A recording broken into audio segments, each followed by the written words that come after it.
Hello Oddsters, welcome back to the Cube Vlog. This is the 4th episode, and I wanted to go over the Shadows of Innistrad updates. And I know I'm well overdue. I think it's been well over a month since I last posted, so I just want to go over some changes I made to two cubes. So for the Vintage Cube, I made two changes. One was taking out Vindicate for Anguished Unmaking. The main reason for that is just because it was a more monetary decision. I pulled an Anguished Unmaking, and I felt that it did a lot of the things that Vindicate does at instant speed, and I didn't feel like 3 life was a big deal in the Vintage Cube, unless you're playing against mono red, but I feel like it did the same kind of thing, so I swapped it out. And I put in Archangel Avacyn instead of. So I took out Exalted Angel and I put in Archangel Avacyn. I've never played with Archangel Avacyn, so I don't know for sure if it's going to work. The cube is going to be drafted tomorrow, so perhaps we'll have a chance to see it in action. I felt like Exalted Archangel, Exalted Angel was kind of a fine card, but kind of just like meh. It doesn't really. I mean, it's a fine card, clearly. A 4/5 Angel for 2 installments of 7 mana is pretty good, I guess, with lifelink. So, but I just felt like I needed to find something to switch out for Archangel Avacyn, and I felt like Exalted Angel was the weakest link. So, those are the two changes I've made to the cube since the release of Shadows.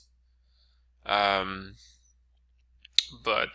I honestly haven't had a chance to look at all the cards that could possibly put in. I know there's a bunch of Planeswalkers that might make the cut. I have to check it out, but those are the ones I made so far. I put a lot more effort into the Pauper Cube. So the Pauper Cube was known previously as the Power Pauper Cube, but I don't think it really I don't think Power Pauper really describes the cube very well. Because I'm much more going towards synergy than building off of power. So I made some changes here, and I think I'm going to go through them with you. I had a bunch of, I think I had 12 or 13 cards from Shadows Over Innistrad, or maybe even more, that I was looking at to put into the set, or that kind of I thought that they might make the cut. And a lot of them didn't in the end. Notably, blue didn't have any good cards that I could see that competed with any of the other blue cards that were already in the Pauper Cube. Blue, I don't think blue was very super good in this set, anyways. I mean, it's fine, but yeah. Also, red. There are no red cards. The closest thing that came into the cube was Dual Shot. Is it Dual Shot? Hold on a second now. Ooh, yeah, Dual Shot, which is 1 red. It's an instant, and it deals 1 damage to each of up to 2 target creatures. So I thought it might be a cool card against the Weenie deck. So it's 2 for 1 mana, which is pretty good. But for the moment, I have left it out. And Pyrehound, which is the 4-to-cast 2/3 trample, and it gets a +1/+1 counter whenever you cast a non-creature spell, or no, whenever you cast an instant or sorcery. So it's pretty good, but I didn't feel like it was good enough to put up there with a lot of the cards in the cube. So no, it's not a power cube, but it still has to attain a certain level, obviously, of power. Anyways, so let's get started with the things that I've changed. So I took out, for white, there were 3 cards. that I took out and replaced with alternates. So Prismatic Strands, I took it out. I never saw this card played. I've been playing this card. Has been in the cube for the whole time I've had the cube, which must be like 4 years now, and I've never seen one person play it, and I've never been drawn to play it myself. So I took that out for Angelic Purge, which is just a great answer to a lot of problems. It's one of the few cards in white that could deal with artifacts. It could obviously deal with creatures and enchantments, and I figured since white in general is a more aggro, weenie, swarm based strategy, you wouldn't mind really just sacrificing a land or a random token to get rid of a threat. This could possibly go in a white control deck as well, I imagine, but it was more just because it was such an efficient card. I took out War Falcon because it was so hard to get it going. It's 1 to cast, 2 on flyer, but you can't attack unless you control a knight or a soldier. I think there are like a dozen knights and a dozen soldiers in the cube, which is fine, but it's not, you're not guaranteed to have it. So the War Falcon, I felt it was kind of like, sorry about that. I felt it wasn't, it wasn't the greatest card in the world, so I thought I'd try some other stuff. And I switched it out for Thraben Inspector. Now, not really the same kind of card. It's clearly it's the great thing about it is that it gives you a 2-for-1. You have it puts a body on the board in turn 1, which War Falcon was a body on turn 1, but the upside upside is that you get to draw a card later on, so it'll have that body for the to add up to help out the swarm effect, but it also gives you this little extra clue. I've never played with the card in this cube, obviously, so I don't know. I could switch them back. Nothing's permanent or written in stone. The last white card was Solitary Lancer, and the reason why I took out Solitary Lancer is trying to get rid of all the shadow creatures, and you're going to see that later here. They're not really interactive, so I felt like it wasn't the great. I feel like they're not interesting in this cube. They're just kind of, you take them, you play with them. They don't interact with any other cards because they have to be blocked, or they can only be blocked by creatures of shadow. So I'm trying to get rid of them all. So I took that out for Dauntless Cathar. Now I love Dauntless Cathar because it's 2-for-1. You get your 1 creature, and then with that's creepy. My window just closed on its own. Yeah. So you got your 3 cast 3/2, and then with you can always trade him in when he dies for a 1/1 flyer, which is super cool. Pardon me. My girlfriend was calling me. So yeah. So that was white. I took out 3 more shadow guys in black. So a 3-drop, a 2/1 that can be pumped, a 3/1 for 3 shadow, and a 2/1 for 2 that can't be blocked by white creatures. Those 3 cards, I'm doing a lot of these are more testing cards. I'm gonna be honest, I was hoping for a little bit more graveyard love from black in this set, in the common slot, and I found that there are some things, but we'll have to see how it turns out. So one of the cards is Twins of Morrow State. I don't think it's as good. I know it's not as good as it is in Shadows Over Innistrad. Just because there's not a lot of discard outlets. There are some, but there aren't many. and there aren't many free ones. So I'm putting in this in here as like a tentative card. I'm fairly certain it'll come out, but it'll be interesting to see if it can interact with the cube at all. You know, I mean, it is still a 3/5. It blocks almost everything in the cube. You know, except for like blastoderms and stuff like that. But so I'll have to see with testing. Sanitarium Skeleton, while not great, it interacts pretty well with a lot of these sack outlet cards in the cube. I don't know if we could take a look. I think it's kind of one of those cards that the cube was looking for. It fits into this black sacrifice deck. Pardon me. Okay, so we have, it works pretty good with Plagued Rusalka. Not great though, obviously, because you have to pump a ton of mana into it.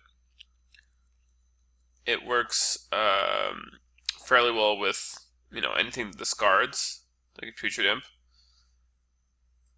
With like Rotting Rats. It works, right, there you go. The Nantuko Husk and the Phyrexian Ghoul, that's what it really, I think it kind of works well with, because, so it's, what is it? It's, where is it? Yeah, so 1 to cast, and then 3 to return it to your hand. So every 4 mana, you'll be able to sacrifice it twice, right? If it's already in play, you sacrifice it, return it to your hand, pay 1, sacrifice it. So it works okay with those cards, and with the Nantuko Husk, it works fine with that. And if you have a lot of mana, it just starts getting pretty good. It also works in conjunction with Dredge, which we have a couple of cards, like the Stinkweed Imp. We have a couple of cards in green that are Dredge. And that, I guess that's it for that. There's also quite a bit of discard in blue, which is interesting. Blog. And the last black card is the Ghoul Caller's Accomplice. You're going to see when I talk about green that there's a lot of things that put things in the graveyard. And like always, I'm trying to support the black-green graveyard strategy. I really want to make it a thing. Ghoul Caller's Accomplice is just a fine card because it's kind of a 2-for-1. You know, you put down a creature 2/2 for 2. It's vanilla, but then when it goes to the graveyard, you could get another one. So I feel like it's just card advantage. If it ends up going to the graveyard because you mill yourself, you can still get value out of it.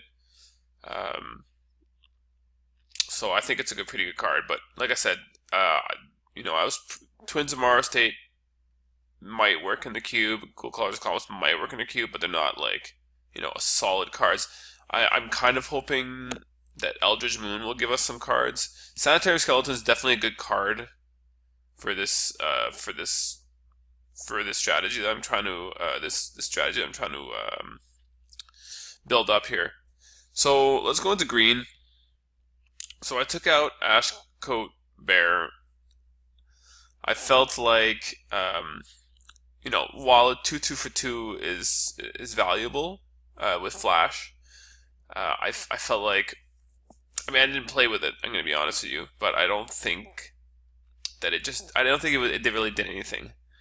And it wasn't really playing to any of the strategies I was trying to, you know, support. So I put in Mulgraf Scavenger.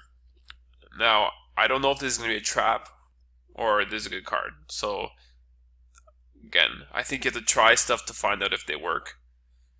And that's one of the cards that kind of fits this, putting stuff in the graveyard early and getting value out of that. You'll see with the next 3 cards, basically they all support that strategy. Ivy Lane Denizen, a good card. not a great card, but it's a good card, and I put it in there mostly for combo. There's 2 infinite combos with it, but I don't think infinite combos are actually that fun. But I mean they're fun, but there's 2 other cards that interact with it. It's not really it's not a reason to put the card in there. I feel like it should fit a strategy rather than just like a 2-card combo in the cube or 3. So I took out that for Undergrowth Scavenger. So Undergrowth Scavenger, clearly it's a Lurgoyf type effect. Pardon me. And on the surface, I think this guy looks pretty meh. And he definitely can turn out to be meh if I don't have the right support. But I think the next 2 cards kind of help that out a little bit more. Which is Satyr Wayfinder and Vessel of Nascency. Now, Vessel of Nascency was kind of just cluttered around here, and I saw it and I thought it might be cool. I don't think it's very good, but it's better than Reclaim, which I don't know why Reclaim was in the cube. But anyway, I saw Reclaim and I took that out for Vessel of Nascency. I think that's a level up right there. Silhana Ledgewalker, I took it out not because it's not a good card. Silhana is like an awesome, amazing card, and you could basically build a deck around her. But I took out all the. I used to have a hexproof archetype in this cube, and I took it out because it was very non-interactive. So Silhana Ledgewalker is one of the last remnants of that archetype. And so I thought I'd take her out and try something new that supports the throw stuff in your graveyard and get value out of it. And Satyr Wayfinder is definitely in that realm. So with a Satyr Wayfinder turn 2, you can get a turn 3 Hooting Mandrills, or a turn 3 Hooting Mandrills. Where are the Hooting Mandrills? Yeah, see there. So you can see it better. It's a 6 to cast, 4/4 trample. Pretty bad, but it has delve, right? So with the Satyr Wayfinder, turn 2 you get a land. Turn 3 you play your land. You delve out the 3 cards that you put in the graveyard. From that, you play your Hooting Mandrills. Now they have to deal with a 4/4 on turn 3. It's pretty good. Yeah, sorry about that. Oh god, my throat's killing me. Yeah, so the Vessel of Nascency. No, I'm not a complete idiot. I know that this is very, very set dependent, archetype dependent. So I think it's fairly good. It almost automatically gives you Delirium, which is good for the what's it called? Mulgraf Scavenger. But it also puts stuff in the graveyard for black, if you're playing black. Now, there's another card that costs 3, and I found it here from Cons, and I don't know if you guys remember it, but it's called Scout the Borders. Reveal the top 5 cards of your library, you put a creature card or land from among those cards into your hand, and put the rest into your graveyard.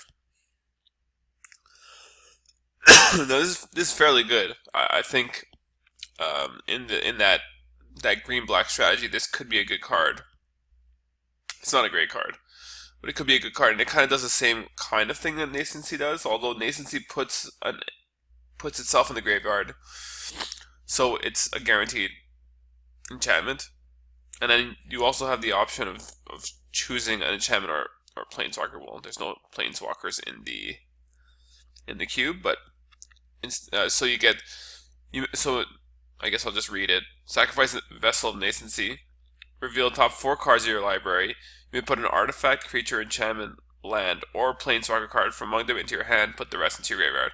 So you get to look at 1 less card than Scout the Borders, but it's 3 mana. And it's also 3 mana, but in installments. And you get to hit 2 other card types. So you get to hit artifacts and enchantments. as well. So, I mean, in this cube, because there's 3, because there's Planeswalker, but you can't because Pauper. So for now, I'm going to try the Vessel of Nascency. I'm still pussyfooting around with green because green, most of the colors do 2 things. For example, white does aggro really well, and it does do control. It can do control. Blue does tempo and control. Black does graveyard and control. Red does aggro and burn and spells matter. So red's kind of just more on rails. And green kind of doesn't know what it's doing, and that's my fault because I'm trying to find out where I want to put it. So you can see that there's a bunch of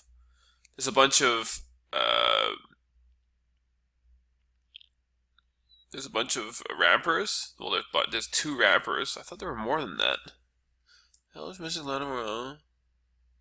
I guess there are only 2. Secure Tribe Elder, another ramper. There are some like somewhat aggro cards. We have the Madness, Baskin Root Walla. We have some beaters. The Swordwise Centaur and the Garrick's Companion. These beaters. Wild Mongrel, discard outlet. Your Dredge card. Phantom Tiger. Like some of these cards just don't make any sense. Scion of the Wild, the Sign of the Wild, I should say. There's supposed to be a green-white token deck. That's why I have cards such as is it Vines? No, it's not Vines. Sprout Swarm, Scatter the Seeds,